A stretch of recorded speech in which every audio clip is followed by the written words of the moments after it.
Hey Deadgrinners, this is Deadgrin and welcome to Deadgrin's Customs. So like I promised you guys before, I used Vegito to get back into things. So one of the biggest and the highly requested figures that I continue was the Tapion figure.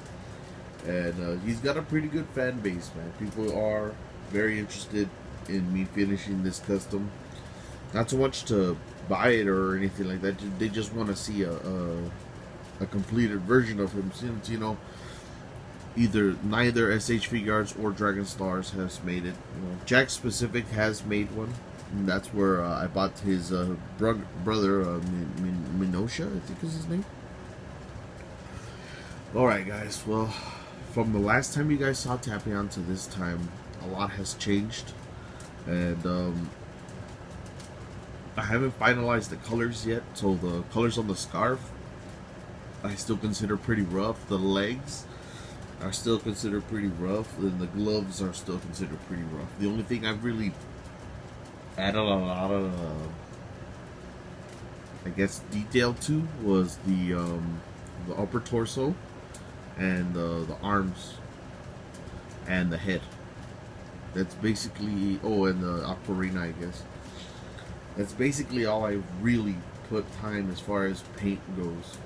Everything else is just basically one coat, so it kind of, with me moving it around a lot, it kind of brushed off a lot. Now, I'm going to tell you guys the issues that I ran into. One of the biggest things that was really annoying to me about this figure is that the Vegeta legs, as far as the Super Saiyan Blue Vegeta legs go, every time you would pop on the torso,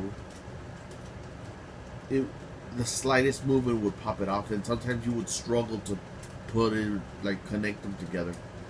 So today I made I don't know if it was a smart decision or a dumb decision, maybe a little bit of both, but I took the peg that was on the actual legs and I snapped it off, and so I've been trying to figure out a way to make the torso pop back on. And originally I was going to use magnets for that.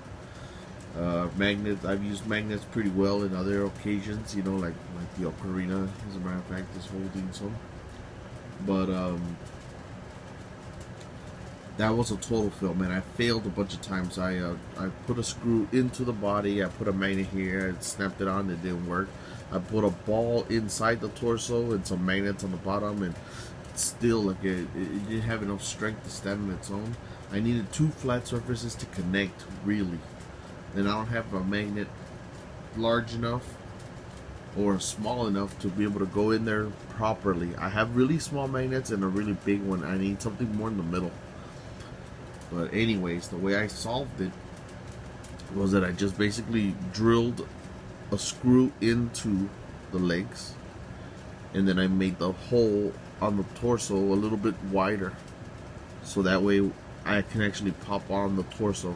What I'm gonna do next is probably put a little bit of oil or Vaseline on the screw itself, and then I'm gonna put some hot glue into the hole, and then I'm gonna place them together and move them around, just so like it doesn't get stuck, and that way the hole that connects to the screw is a lot more properly secure, and the figure won't move so much, because it's pretty delicate right now. I move it and it kind of lopsides. So yeah, that's the biggest issue I ran into, and that was my own damn fault. I could have figured out a different way.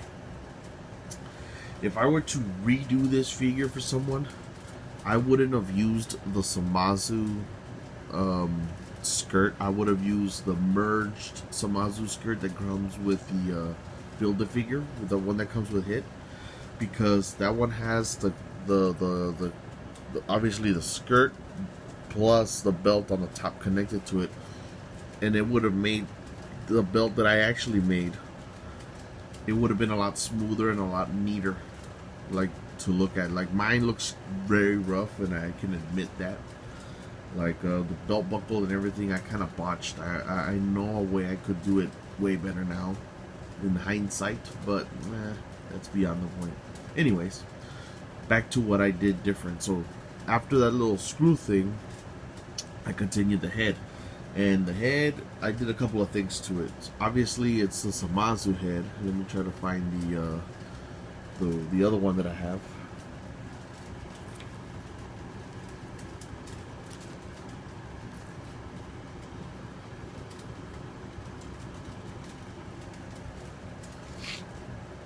Alright, so I basically started with this head.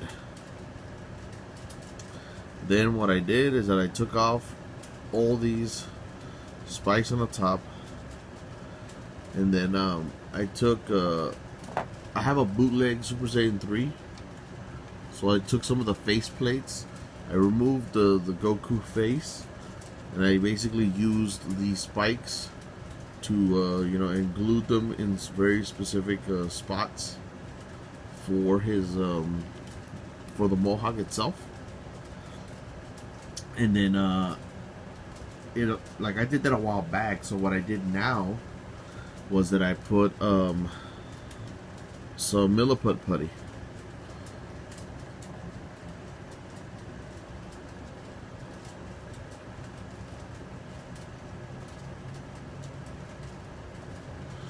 And I just basically blended it in. Like what I would do is that I would, you know, every single hole and nasty little jagged edge that was there, I filled in with the milliput, and then I kind of tried to shape it to, you know, the organic shape of the spike itself. And this side I did very patiently.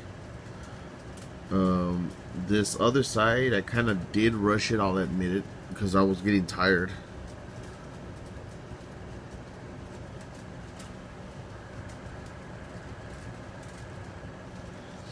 And then after that set, you know, I had to dry that up.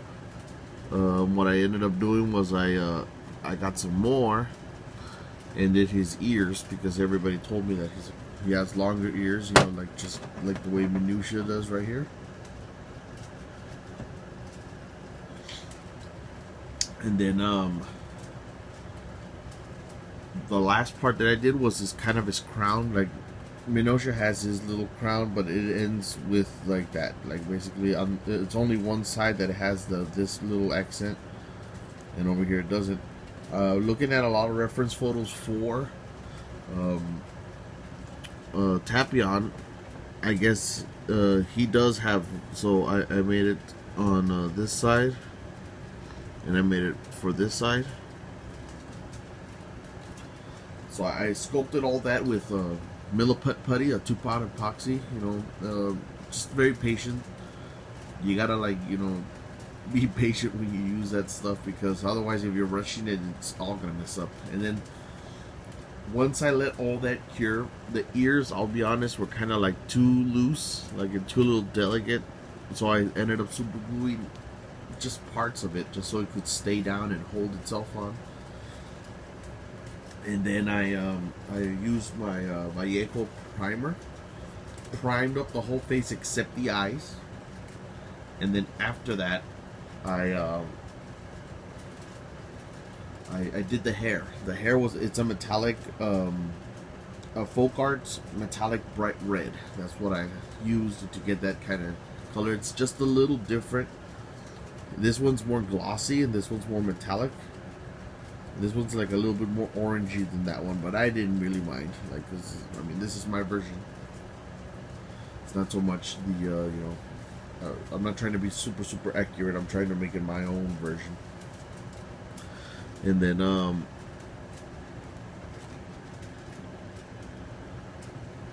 I did the